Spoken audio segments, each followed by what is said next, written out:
G'day guys, it's John from theproductivegarden.com, and just got a little video today just showing you what we're going to do with a little bit of a rose cutting. My wife bought some roses from a market and she noticed one had some shoots on it, so we're going to try and grow it from a cutting. So I've got the cutting here and I'll show you what I'm going to do to try and get this cutting to grow. It's a very cheap way, especially when we bought roses and we could get a whole plant from it. To get some free plants, cuttings are excellent.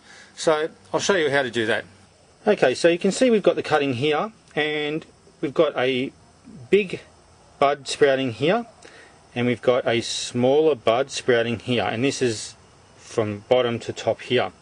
So you need to make sure when you do cuttings, you need to make sure that it's the bottom of the cutting that you put into the soil, because that's the way that the moisture and nutrients is going to travel up the stem.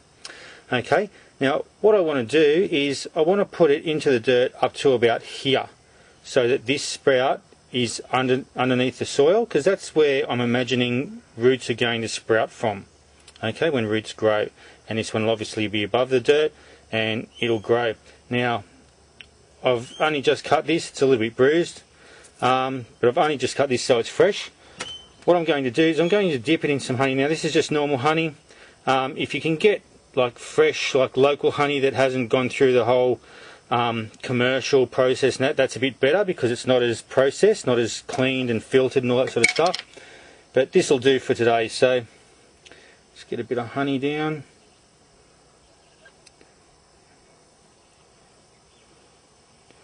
Okay, so just give it a good coating in honey.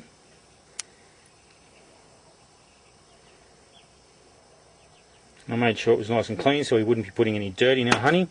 Okay, and we'll just push it into the soil. Okay, we want to get it in deep enough. Now what the honey does is the honey has antibacterial properties, and it also has helps the plant to establish roots and grow roots and that sort of thing.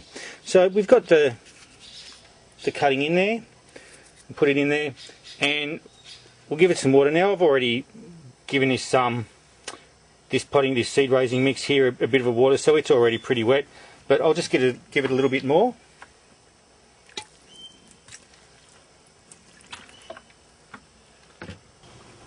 And the other thing I'm going to do is just to put this bottle, I've just got a Coke bottle and just cut the top off it, just as a little bit of a greenhouse, like mini greenhouse for it. Now I've cut some holes in the bottle here, just for some ventilation, because it is summer here in Australia.